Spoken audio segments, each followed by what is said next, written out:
Hello everyone.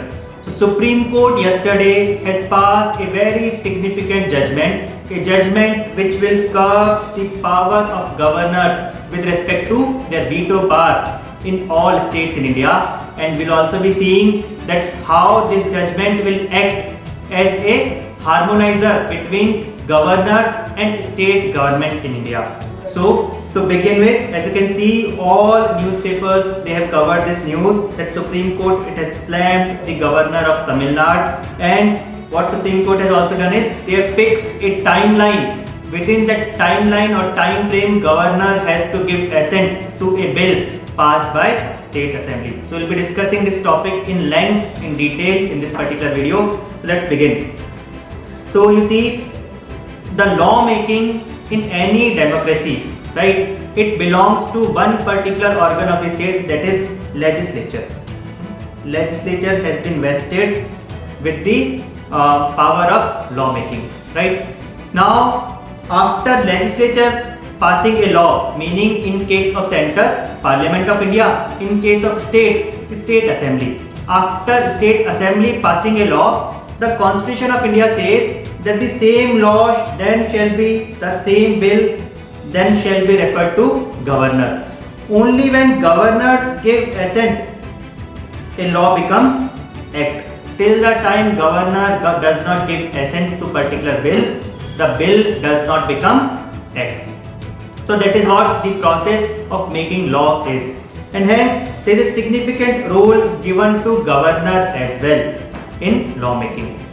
Now this power, governor in India, derives from Article 200 of Indian Constitution. Article 200 says when a bill is referred after it getting passed by the State Assembly, or in case the State Council also, Legislative Council as well, after a bill gets passed by both the houses, or in case of unicameral house, after State Assembly, the bill then reaches to governor. Then governor under Article 200 has three powers, three options. One is governor can give assent to the bill. If governor gives assent to the bill becomes act. The second thing what governor can do is governor can withhold a bill. Right? So governor will not give assent to the bill. In such a case, what governor has to do ideally is governor has to return the bill to the State Assembly and mention the objections because of which governor is not giving assent. Right? That is a second option available to governor. This kind of veto is called as suspensive veto.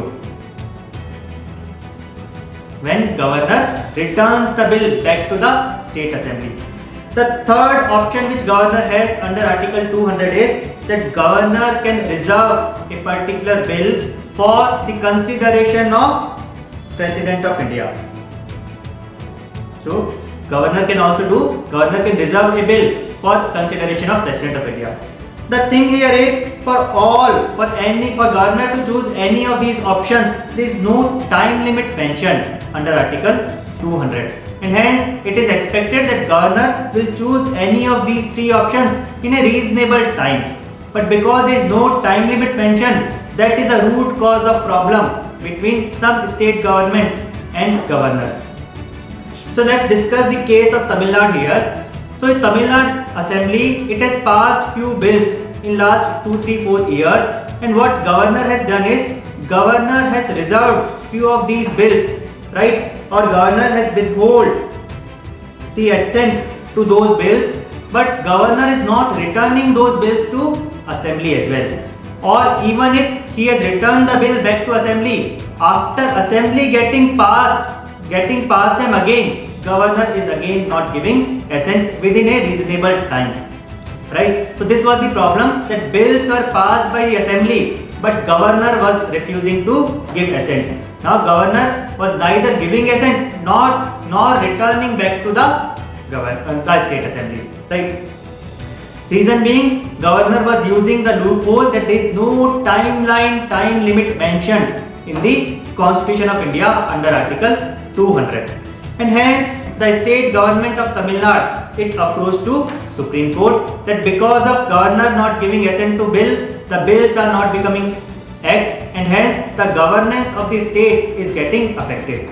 Here Supreme Court has made few observations. Supreme Court has said that the elected representative of people are MLAs and government of that particular state, and hence lawmaking basically is the power of state government and state assembly, not of the governor, right? And hence governor should not derail the process of governance, because governor is the constitutional head of the state. Governor has to ensure that there is smooth governance in the state. But by creating roadblock in the assembly to pass a bill, governor himself is acting against the interest of the state, right? So Supreme Court has said that in case governor want to use his power under Article 200, which power to withhold, that power governor will be having. But now what we will be doing is we will set a time limit. Within that time limit, governor has to act. Basically,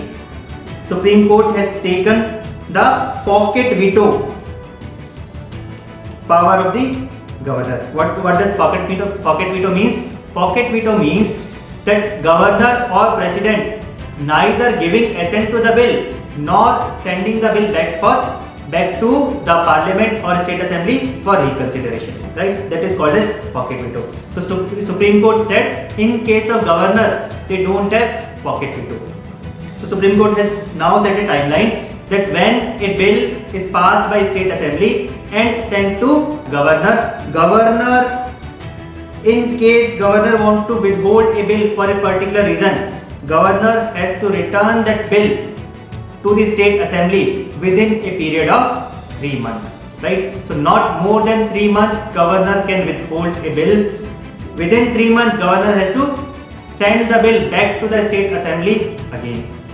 Now if state assembly passes the bill again and sends it to governor, then governor has to give assent. Governor must give assent, that too within 1 month. If the bill is passed by the state assembly as it is without any change, then governor must give assent, that too within a period of 1 month. Same thing Supreme Court has also said about Article 200 subclause 3, that what if governor reserves the bill for the consideration of president.